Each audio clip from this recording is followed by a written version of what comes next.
Boa noite, pessoal. Sou o professor Jamilton Alves, né? E hoje vocês vão ter aqui comigo a aula de contabilidade, né?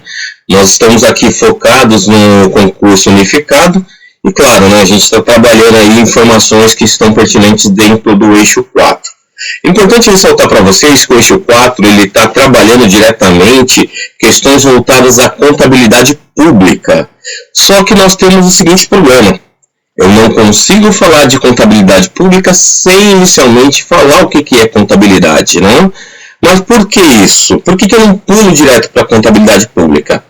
Para citar como exemplo para vocês, pessoal, estudantes de contabilidade normalmente só têm essa disciplina de contabilidade pública no 6º semestre, ou sendo, eles estão com quase 3 anos de estudo para começarem a tratar desse assunto. Então, o que eu resolvi fazer com vocês? Eu vou tratar a respeito de alguns conceitos de contabilidade e a partir desses conceitos, desse entendimento que vocês vão adquirir, a gente já cai dentro do que é a contabilidade pública. Então, nessa primeira aula aqui, eu vou tentar focar o máximo possível para que vocês possam entender o que é a contabilidade e alguns dos seus principais demonstrativos, tá? Então, começando aí pela importância da contabilidade, né? Por que a contabilidade é importante? Então, para fazer aqui uma apresentação rápida, meu nome é Jamilton Alves, sou formado em Ciências Contábeis, com pós-graduação em Planejamento Tributário, graduado em Jogos Digitais, com pós-graduação em Planejamento e Desenvolvimento de Jogos Digitais, e graduado em Gestão de E-Commerce, com pós-graduação em Negócios em Ambientes Digitais. Claro que também tem algumas pós aí na área de educação, como especialização em ensino à distância e também didática do ensino superior. Então, tentando aqui levar um pouco dessa informação para vocês me conhecerem melhor. Bom, primeira coisa que eu pergunto para vocês é o seguinte. Eu pretendo abrir um empreendimento, eu tenho uma empresa, estou abrindo uma empresa, só que assim, eu só tenho R$3.000 para investir e eu acredito que deixando de ser empregado de alguém e me tornando meu próprio patrão, eu possa ganhar mensalmente aí em torno de uns R$4.000. Então fica uma pergunta aí para vocês, né? Isso daí para todos. O fato de eu abrir essa empresa com este valor me define como uma pequena empresa? Em quem que eu procuro orientação? E aí, o que vocês acham? Pelo valor em uma pessoa só é MEI, não é? Seria uma MEI, um microempreendedor individual. Mas aí eu posso ser considerado uma pequena empresa, então.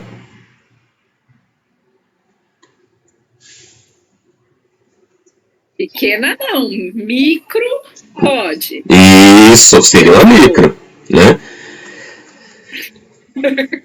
Pessoa é chata. Ah, sim, mas tá certo, é assim mesmo. E aí, com quem que eu devo me orientar quando eu quero fazer um negócio desse?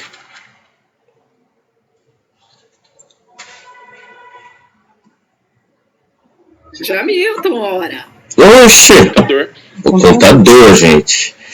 Gente, toda vez que eu quero abrir um negócio, que eu estou planejando fazer alguma coisa, eu preciso, em primeiro lugar, entender o que eu quero fazer. A melhor pessoa que vai te ajudar a pensar na hora de abrir um negócio é o profissional de contabilidade. Ele conhece os tipos de empresas, os tipos de sociedades, os valores necessários aí para que você esteja dentro de um determinado enquadramento, né? E quando eu falo enquadramento, é o perfil da sua empresa. Como a Júlia falou, se eu quisesse abrir uma empresa aí com uns R$3.000, tentando ganhar uns R$4.000 por mês, né? Eu provavelmente aí, eu ganharia no final do ano cerca de R$48.000, ou sendo, segundo aí os tipos societários, eu seria um microempreendedor individual, né? Então eu sou uma microempresa, eu sou uma empresa menorzinha, né? Ainda não virei uma empresa de grande porte e nem uma pequena empresa. Eu estou engatinhando aí nesse processo. Então, quando você procura um profissional de contabilidade, ele consegue te dar as orientações necessárias, como quais os documentos que você precisa ter, quais os órgãos você precisa encontrar, quais são as licenças que vocês precisam ter para cuidar daquele negócio. Então, só querer abrir um negócio não adianta. E aí eu falo para vocês o seguinte, né? O empresário é um sonhador. E o profissional de contabilidade é quem coloca esse sonho aí no chão. Né? Ele tira lá o empresário que está lá voando com o balãozinho dele, pensando o quanto ele vai lucrar, o quanto a empresa dele vai ser fantástica, as coisas incríveis que vai fazer. Vem o contador, puxa ele pela perninha e coloca ele no chão de volta. Fala, olha, para que você possa fazer tudo isso que você quer, você precisa seguir alguns passos, alguns procedimentos, né? Então a contabilidade ela é importante para que você possa ter esse pé no chão, transformar o seu sonho em realidade, mas dentro de alguns critérios aí normativos, tá? E aí eu pergunto para vocês o seguinte, e se eu quisesse abrir uma salgaderia, quais são os procedimentos que eu preciso atender? E aí?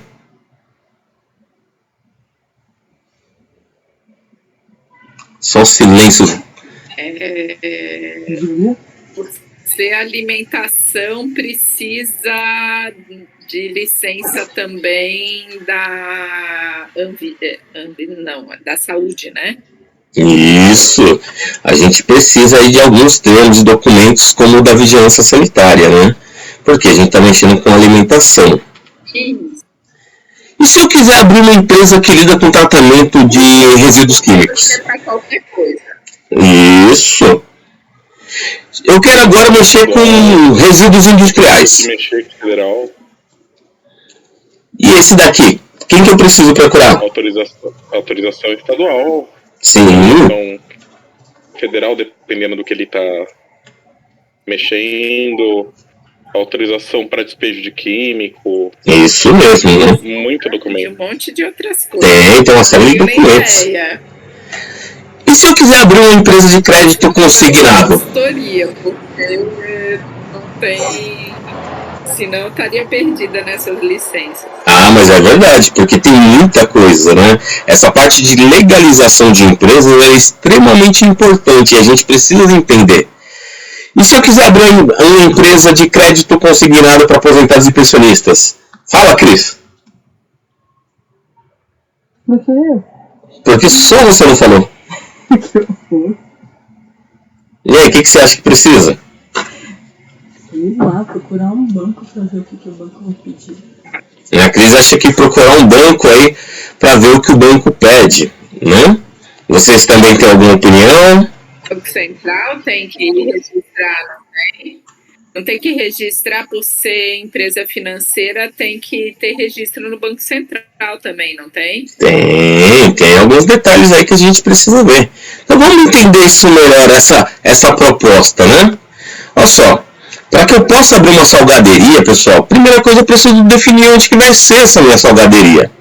Vou procurar um profissional de contabilidade que vai me dar algumas orientações sobre documentações, os procedimentos que eu preciso seguir. Vou fazer a abertura do meu CNPJ, normalmente a depender do tamanho desse negócio, eu vou contar com o auxílio do contador, né?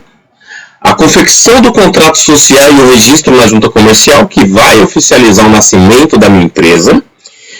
A obtenção de uma inscrição estadual, porque eu sou comércio, né? Se eu fosse prestador de serviço, eu teria uma inscrição municipal, né? E aí essa inscrição estadual eu consigo na Secretaria da Fazenda. Pode perguntar, Thiago. O profissional do contador, ele pode ser alocado para ser responsável por tudo isso? Isso daí é de responsabilidade do profissional contador requerer essas documentações, ou não tem essa atribuição para o contador? Bom, apesar dele poder fazer, eu sei que alguns se prontificam a fazer. Bom, quando você procura um profissional de contabilidade e vocês conseguem definir o tipo de empresa que você vai ter, nós temos algumas situações, né? Ao que? Baseado no que a gente chama de regimes tributários, tá? Que são o quê? Simples nacional, lucro real ou lucro presumido. Cada um desses daqui define um tamanho de empresa. Quando a minha empresa ela deixa de ser microempresa, né? ela passa a entrar dentro do regime do Simples Nacional, sendo ela aí empresa de pequeno porte, até a ME, que a gente considera como microempresa, mas já está num jogo diferente do MEI, você precisa ter um escritório de contabilidade te dando todo o apoio de legalização e tributário. Ou seja, o profissional de contabilidade ele vai assinar cada um desses documentos. Por exemplo, para fazer a abertura do CNPJ, eu preciso ter um contador que vai entrar com essas documentações. Para fazer a confecção do contrato social e registro na junta, precisa ter o CRC, que é o número de registro do contador que está tratando desses documentos para você. E até mesmo aí a inscrição estadual lá no Ministério da Fazenda, na Secretaria da Fazenda, precisa também constar a esse profissional que está intermediando esse trabalho. Ficou mais claro?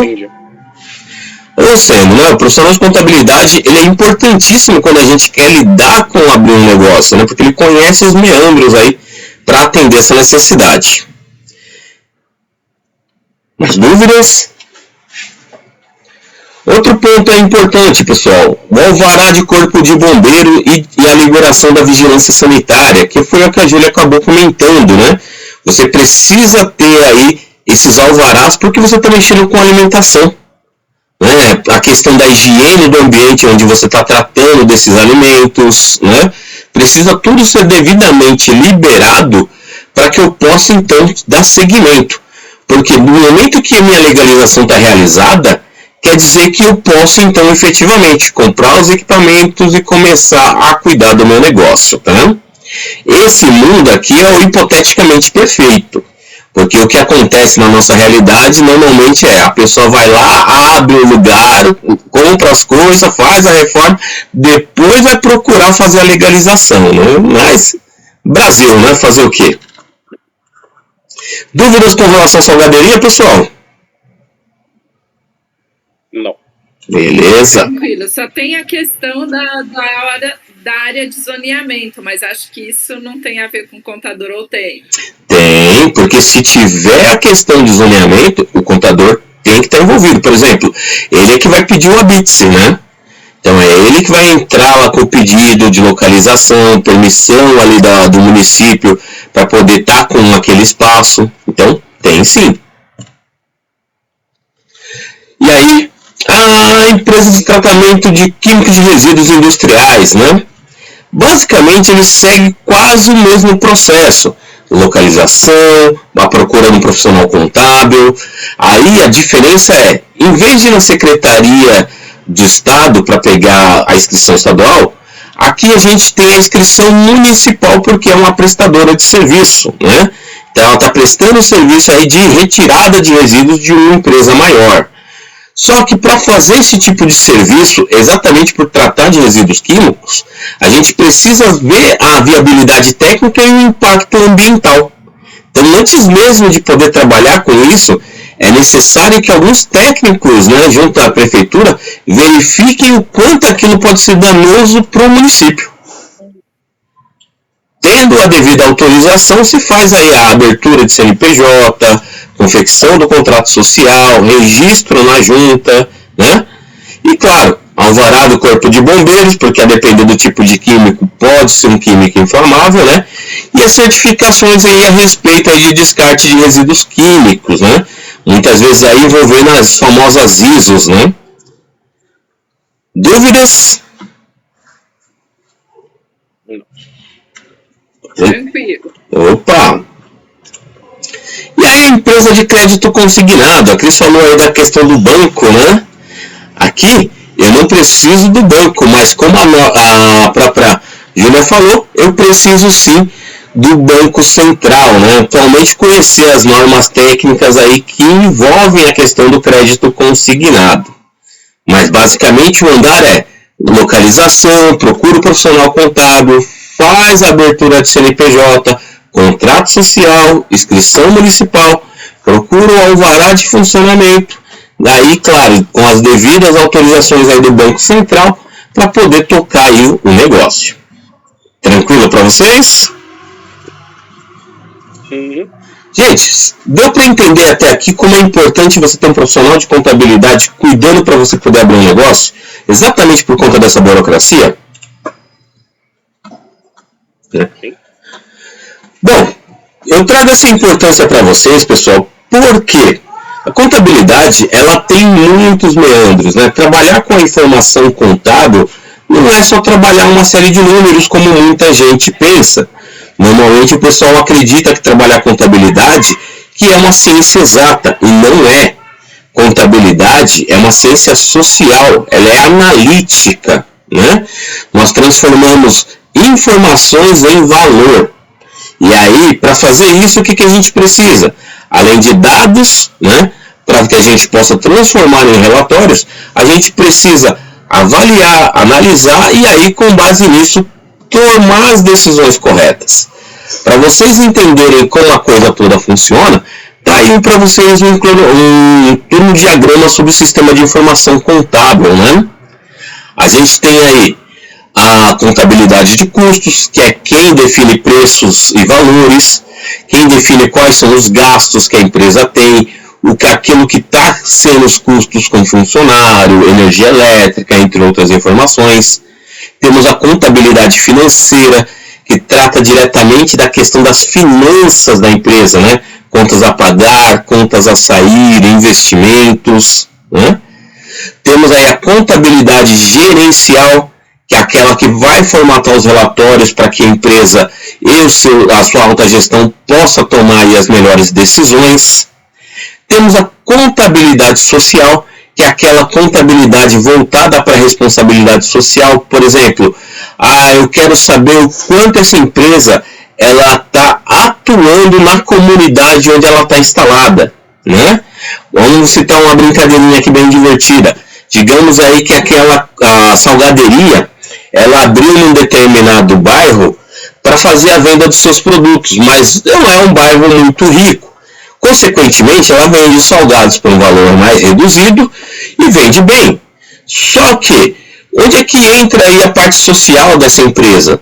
No final do expediente dela, ela faz a doação daqueles salgados, ela faz o descarte, ou uma vez por mês ela oferece cestas básicas para entidades ali sociais, né?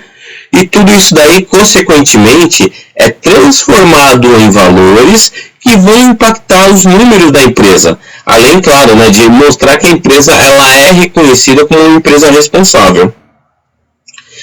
Temos também a contabilidade ambiental, que trata exatamente aí do quanto essa empresa ela é legal não só com o meio ambiente, mas também na transformação aí de dejetos, né? O quanto ela não está aí atacando o meio ambiente. Por exemplo, a empresa lá de descarte, né, de resíduos químicos, ela pode, para cada quantidade ali, ou seja, toneladas de resíduo químico, fazer aí um reflorestamento, né?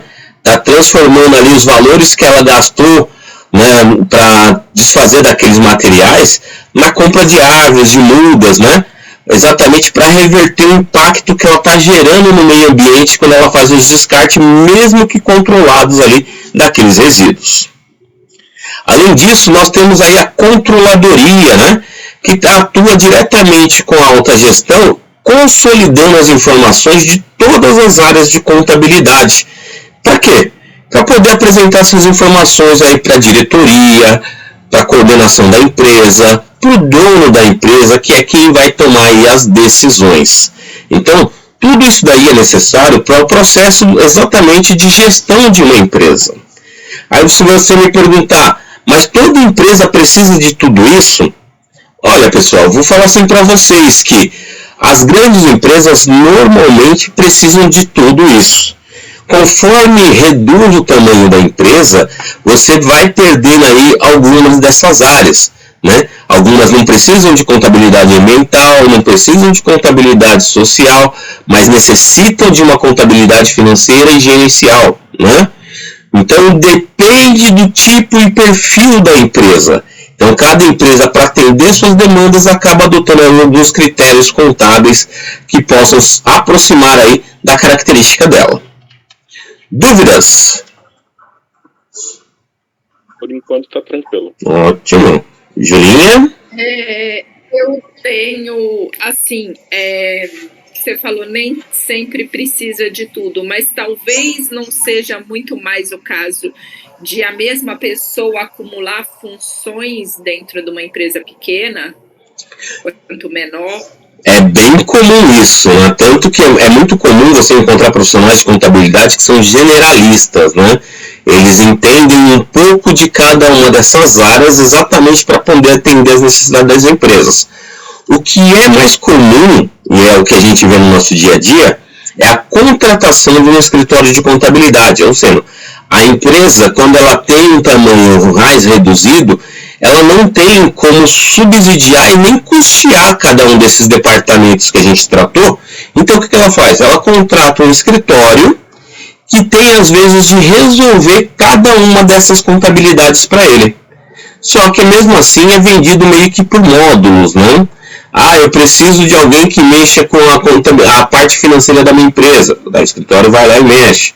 A parte gerencial, porque eu preciso dos relatórios. Aquele escritório vai lá e também formata aquilo para ele. A parte de folha de pagamento, os impostos e benefícios. O escritório vai lá e formata para ele. Mas para cada módulo que ele vai alocando para o escritório, maior é o valor que ele acaba pagando aí de mensalidade pela prestação de serviço. Ajudou? Legal, entendido. Então vamos para o conceito aí do que é a contabilidade, né? Contabilidade nada mais é do que a ciência que estuda, interpreta e registra fenômenos que afetam o patrimônio da entidade. E o que eu quero dizer com isso, gente? Nada mais, nada menos do que a contabilidade ela vai fazer a observação do que acontece dentro de uma empresa, vai registrar o dia a dia do que acontece dentro dela, e através desses registros ela vai fazer relatórios que vão auxiliar na tomada de decisão por parte dos seus gestores, tá? E aí é importante vocês entenderem que isso daí é apenas um dos aspectos, que é o quê? O aspecto de controle, né? Porque para que ela possa gerar esse controle, ela precisa registrar cada uma dessas informações através aí de demonstrações e relatórios contábeis. É através desses relatórios e a interpretação dos fatos ali vistos é que você consegue deduzir a saúde financeira e econômica da empresa, ou se a empresa está tendo aí o seu crescimento, né, conforme aí o planejamento que a empresa estabeleceu durante o ano. E aí, de novo, contabilidade não é uma ciência exata. Ciência exata é matemática, ciência exata é física, né? Contabilidade, ela está no campo social exatamente por tratar dessas interpretações, tá? E aí, é importante colocar para vocês que o objetivo da contabilidade é fazer o controle do patrimônio, né? E o que é o patrimônio de uma empresa, né? O patrimônio da empresa nada mais é do que um conjunto aí que a gente chama de bens, direitos e obrigações. Ou seja, tudo que a empresa possui, tudo aquilo que ela deve, seja aí para terceiros ou para seus sócios, tá? Então, é importante entender que tudo isso que ela recebe, esse estudo que ela faz desse patrimônio, tem como finalidade a geração desses relatórios de informações aí para os famosos stakeholders, sejam eles internos ou externos, exatamente para que eles possam utilizar para a tomada de decisão. E é claro que também, a depender desses fatos contábeis, né, você precisa compreender que os relatórios eles são somente um retrato de um determinado período. A contabilidade, quando ela realiza ali o seu relatório para tomar a decisão, ela está tirando um retrato, uma foto de um determinado momento daquela empresa para que possa se tomar decisões ali dentro daquele período. Então, as informações que são apresentadas naquele relatório são um espelho de um determinado momento da empresa. Dúvidas?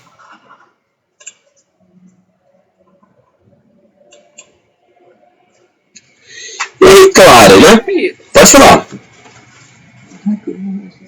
Tranquilo? E aí vem uma coisa que eu detesto na contabilidade, que é a famosa azienda, né? Gente, A Azenda nada mais é do que uma entidade sem fins lucrativos. A gente fala muito de Azenda também como os termos que são utilizados dentro da contabilidade, né? A forma de falar, a terminologia. Eu não sou muito chegado porque eu acredito numa política onde, se eu estou falando com o usuário da informação contábil, né, um stakeholder aí, ele não tem a mínima obrigação de entender as mesmas terminologias que eu utilizo com outro profissional de contabilidade. Porque esse stakeholder, ele precisa entender de maneira clara aquilo que ele recebeu. Então, a terminologia para cada uma das entidades precisa ser muito clara. E aí, claro, né, a Azenda nada mais é do que as empresas. Não importa se ela tem uma finalidade lucrativa ou não, mas desde que ela possua um patrimônio ao qual eu possa controlar, que eu possa registrar as informações e dessa forma fazer as análises necessárias. E claro, né? Vem a minha dúvida. Manda. Desculpa interromper. Estava falando que tem patrimônio. Uhum. Então, aquele que era o Eireli antes, que mudou de nome agora. Isso, que virou empresário individual. Isso. Isso. Pode falar. Então, que era responsabilidade limitada, né? Isso ainda assim é patrimônio, né? É um patrimônio. Toda empresa tem um patrimônio. E aí vem até um mistério maravilhoso. Você tem um patrimônio, né? E a gente vai tratar melhor já aqui a respeito desse seu patrimônio. Isso vai ficar mais claro para vocês. E aí, quando a gente trata aqui da Azenda, gente, a gente tem alguns modelos de Azenda, né? Ela pode ser econômica, ou seja, quando tem um objetivo lucrativo. Pode ser econômico-social, que são aquelas empresas que não têm finalidade lucrativa, né? Mas, por exemplo, são associações, por exemplo, condomínio, né? Eu moro aqui num prédio. O prédio, ele não tem uma finalidade lucrativa, mas ele tem uma Azenda porque, no final das contas, ele precisa circular valores para poder pagar a faxineira, para poder se sustentar como condomínio, né? Então, tem uma finalidade aí econômica social. E aquelas azendas que são praticamente sociais, não tem nenhum escopo lucrativo, mas estão mais ligados aí a questões governamentais, como União, estados e municípios, tá? Aqui a gente já... Igreja entra onde? Bom, vamos lá. Igreja tem finalidade econômica, lucrativa? Não. Não é fim. Não diga de Macedo, né? Fala assim, né? Tem até uma história maravilhosa para você, mas já vou dar essa explicação. Quando a gente fala da igreja, né? Normalmente a igreja ela depende de doações, ela não vende nada, então, consequentemente, ela não pode oferecer lucro. Se ela não oferece lucro e ela não é governamental, ela é econômico-social. Agora, cabe colocar a historinha aí do Edir Macedo. Quando Edir Macedo abriu o Templo do Salomão, né, aqui em São Paulo, uma das coisas interessantes foi o fato dele cobrar a entrada para os fiéis.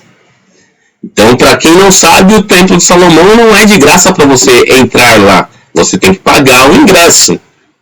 E lá, quando você paga, você recebe lá o atendimento do pessoal que trabalha lá dentro. E o Edir Macedo foi questionado, né, numa entrevista logo na semana seguinte à abertura do templo, do motivo, né, dele cobrar a entrada, do porquê que ele está cobrando dessas pessoas, né, que estão frequentando a casa de Deus. E aí ele falou, olha, eu cobro sim, porque aquelas pessoas estão indo lá para receber uma prestação de serviço. Lá elas recebem aconselhamento, elas recebem apoio, é quase como um tratamento aí, uma terapia. Então eu preciso pagar as pessoas que vão atender essas pessoas que estão entrando no templo. Por isso eu cobro a entrada.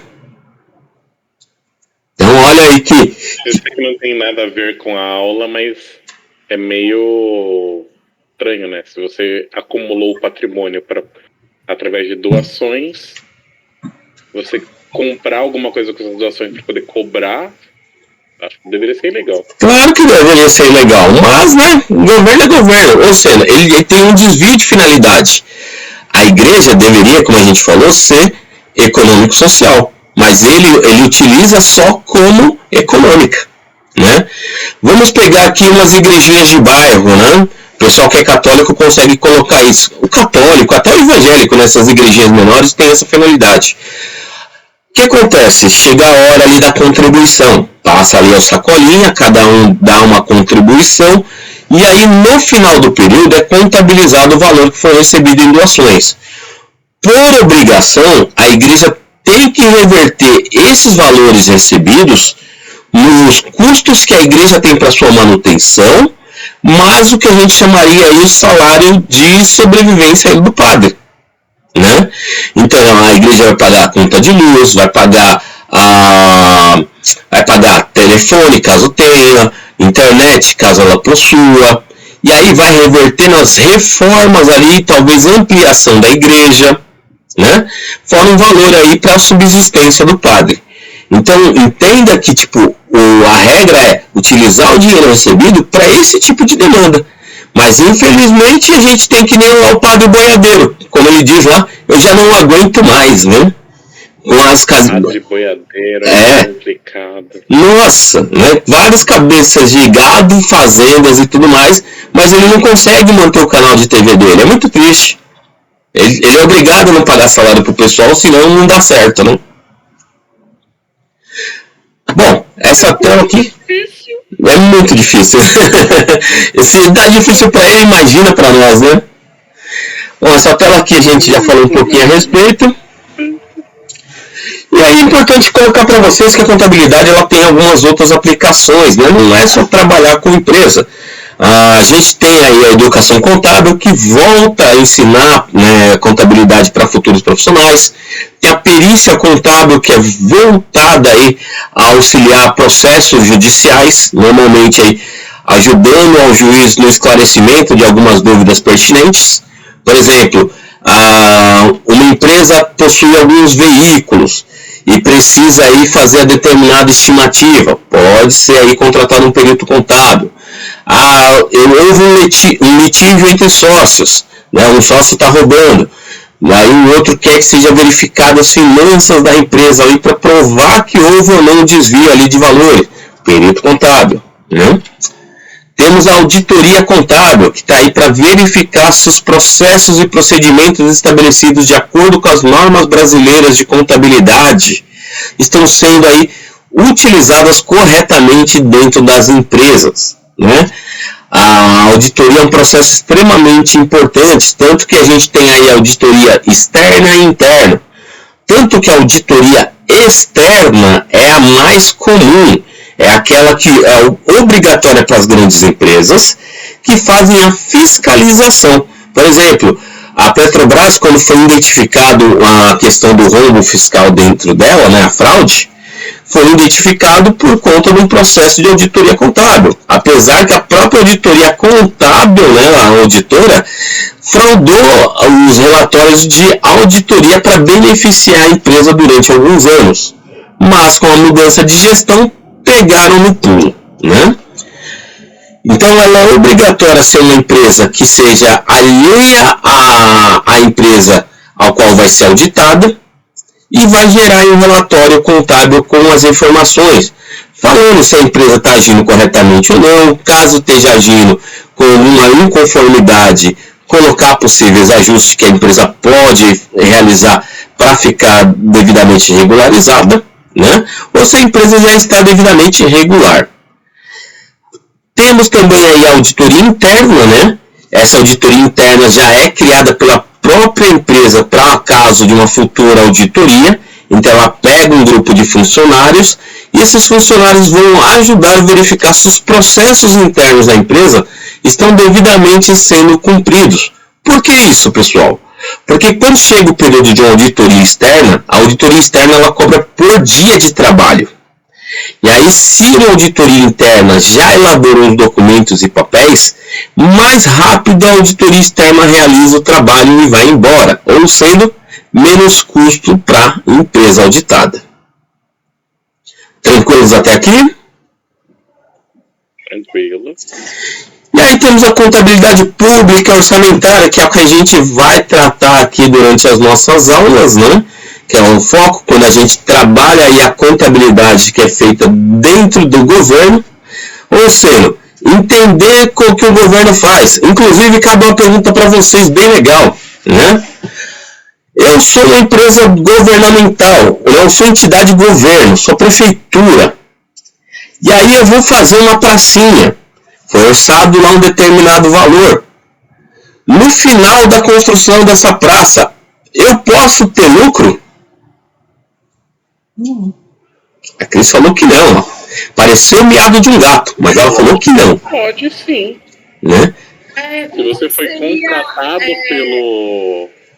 pelo setor público, eu sou uma empresa privada, eu tenho que ter lucro. Então, mas eu quero saber a contabilidade pública. Eu quero saber a prefeitura. A prefeitura foi lá e construiu uma praça. Ela pode ter contratado terceiros para montar a praça. Mas eu quero saber, no final da construção dessa praça, eu posso ter lucro? De jeito nenhum. Não posso. Mas isso não seria lá, não pode. Isso não é geração de receita e não lucro? Então, geração de receita, quando a gente fala de entidades governamentais, advém dos impostos pagos pelos contribuintes. Isso é geração de receita. E a única forma? É a única forma para o governo se abastecer. Ele não pode fazer de outra forma. Né? Mas ele pode arrendar isso para alguém e ter como receita, então. Eu posso abrir uma licitação, que nem acontece, por exemplo, com estradas e rodagens, né? Eu quero fazer uma rodovia, eu faço uma licitação para alguém que vai cuidar ali por um determinado período. Lembrando que essa concessionária que aceitou participar da licitação, ela vai pagar um valor para poder cuidar da rodovia dentro daquele período, fora os impostos que ela vai ter conforme ela for cobrando aí o pedágio do povo, tá? Então, é um processo meio lucrativo para o governo, mas é a única forma dela fazer diferente. Mas, por A mais B, toda obra pública, qualquer valor que eu colocar nela, não pode gerar lucro. Ele já está orçado. No final do período, ou bate zero ou dá déficit. Dá superávit, quer dizer que tem alguma coisa errada na história.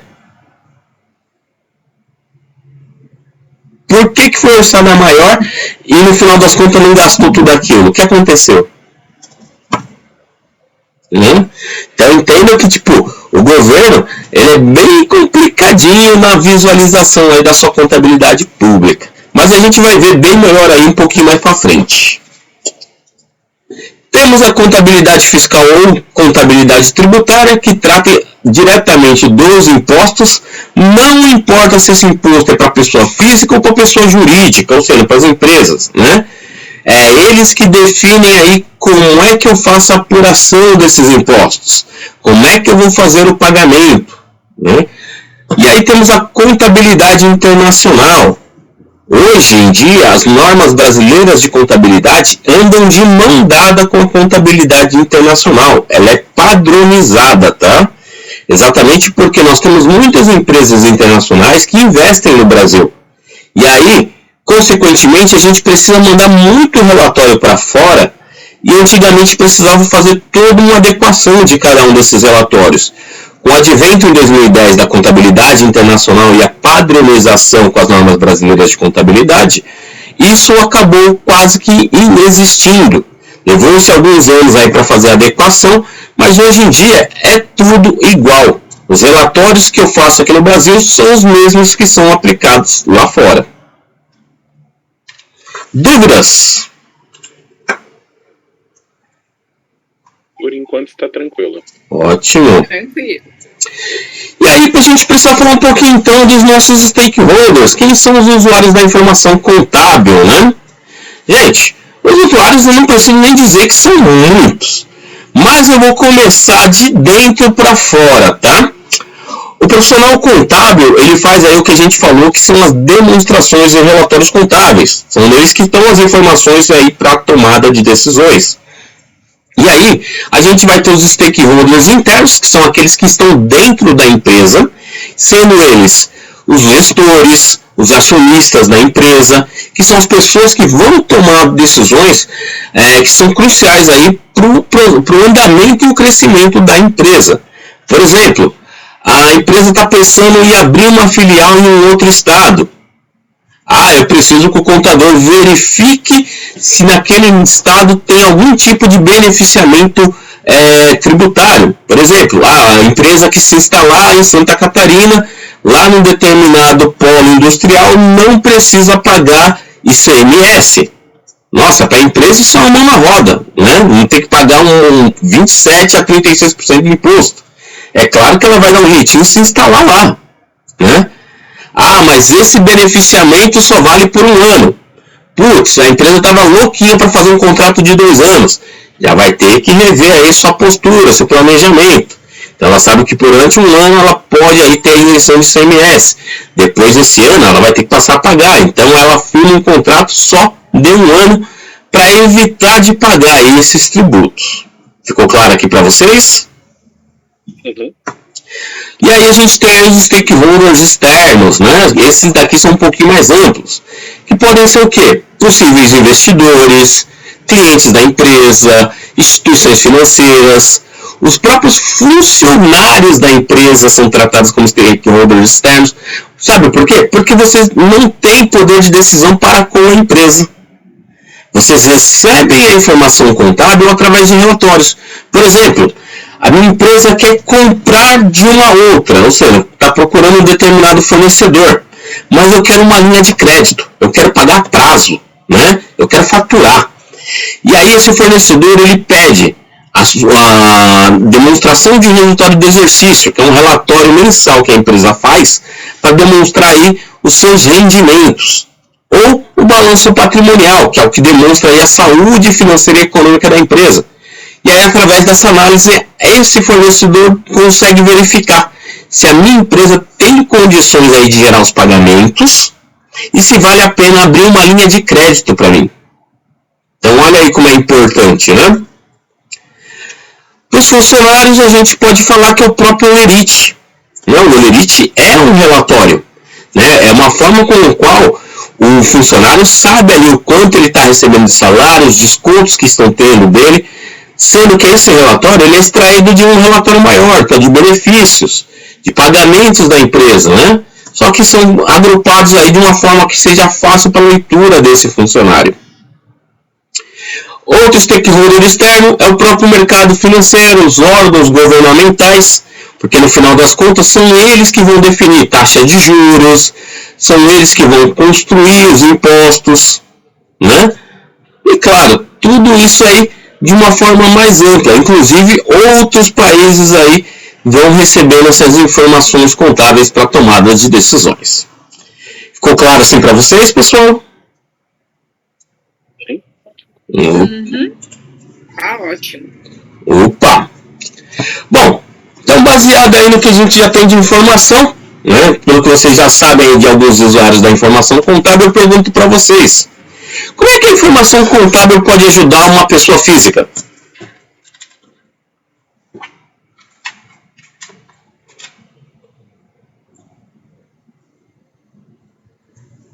De que forma? Além da obviedade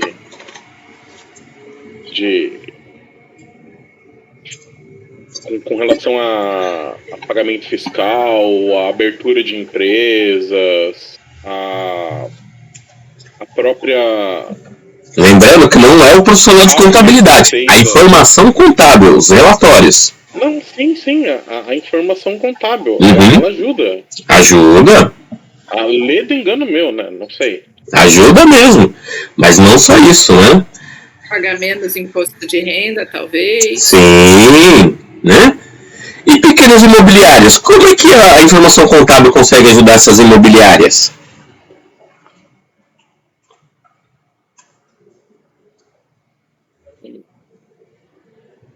Você vê que eu só pego coisas mais desconhecidas, né? Que é para gerar provocação.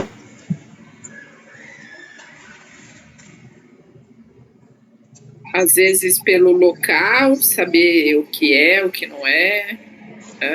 Não sei. É, possibilidade. E para cooperativa de reciclagem? Reciclagem?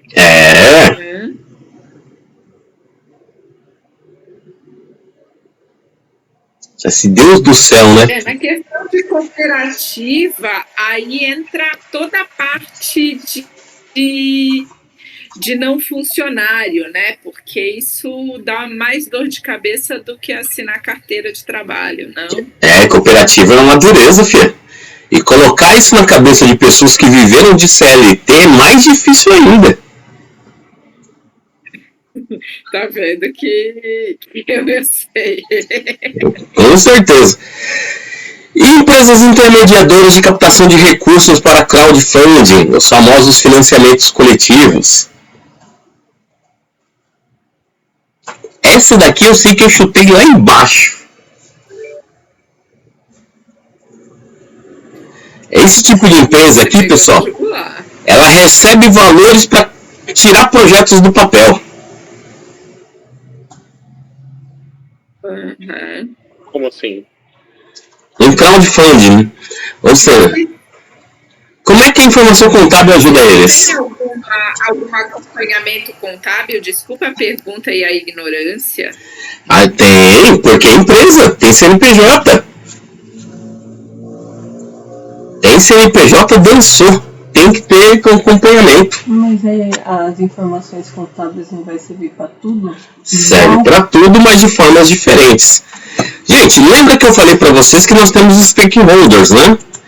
Como cada um dos stakeholders tem uma necessidade diferente, a gente precisa entender qual é a necessidade deles. Por exemplo, a pessoa física, por exemplo, precisa ali para ajudar na declaração de imposto de renda, que é a formatação de um relatório aí, ao qual eles precisam entregar para o governo, mas com dados que são fornecidos por essa pessoa física. Pequenas imobiliárias, relatório de crédito imobiliário. Sabe aquelas cartas de crédito maravilhosas? Então, para isso, normalmente precisa entender se aquele cliente que está procurando imobiliária tem a capacidade aí para conseguir a obtenção de crédito. Quem faz a análise, verifica juros, quais são os valores, normalmente aí é procurado aí um possível escritório de contabilidade. Uma cooperativa de reciclagem. Essa dor de cabeça? Não entendi. Fiador também entra nessa dor de cabeça? Não, porque o fiador nada mais é do que uma pessoa terceira, né? A qual vai ser o bode expiatório do devedor, né? Então, consequentemente, o fiador ele só precisa estar dentro dos critérios que foi estabelecido pela imobiliária. Por exemplo, a Cris tem uma amiga que recentemente estava interessada em adquirir um imóvel. É um exemplo hipotético, tá? E aí essa amiga da Cris fala, olha, eu quero entrar aqui e quero conseguir esse imóvel. Só que daí o lugar fala assim, olha, eu preciso que você estabeleça um fiador. Esse fiador precisa ter um salário superior 3 vezes ao valor que você for pagar mensalmente de parcela desse contrato. Então, se o valor do contrato é de mensalidades iniciais de R$ 1.500, o fiador precisa ter um salário de pelo menos R$ 4.500. Por quê? Se a pessoa que está fazendo o financiamento imobiliário não pagar, o fiador é que tem que cobrir por ele. Então, olha aí. Consequentemente, se você analisar, toda a obtenção de carta de crédito pode passar por um relatório de crédito, mas o fiador não passa por ela, porque já tem um critério pré-estabelecido só para ter aquela pessoa para cobrir a dívida. Tá. Entendi. Ficou claro assim? Cooperativa de reciclagem, né? A gente aí para cooperativa de reciclagem, a gente tem o quê? Relatório de produtividade, quais são as receitas mensais, divisão de receita. É só você pensar que, por exemplo, essa própria cooperativa de reciclagem, ela precisa ver se aquilo que ela está fazendo de separação mentalmente está ajudando realmente no crescimento daquele espaço. Quanto que ela está lucrando com a venda daquelas reciclagens, né? E aí, claro, fazer a divisão aí exata pelo número de associados que está dentro dessa cooperativa. Claro que já descontado aí os custos para manutenção da mesma, né? E aí, as empresas aí de crowdfunding, né? Faz aí o relatório de fundos adquiridos, a listagem de quem são os apoiadores e os valores de cada apoio que foi realizado. Então, a contabilidade consegue auxiliar aí na construção desses relatórios de controle, exatamente para que valores não desapareçam, a pessoa que fez um determinado apoio receba de acordo com o apoio que ela fez, né? Exatamente para evitar uma série de confusões. Dúvidas? Tranquilo. Ótimo. Estou entendendo mais do que deveria. O que é ótimo, né? Bom, pessoal, aqui nosso primeiro grupo aqui, naquilo que eu me comprometia inicialmente a tratar, chegou aqui no ponto, tá? Na nossa próxima aula, a gente vai se aprofundar diretamente nos meandros do que é a contabilidade, o que são cada uma dessas demonstrações, agora que ficou mais claro para vocês o entendimento do quanto é importante a contabilidade e o que é que ela pode fazer. Dúvidas, pessoal? Tranquilíssimo. Ótimo. Maravilhoso. Gostaram da aula? Muito. Perfeito. Ótimo.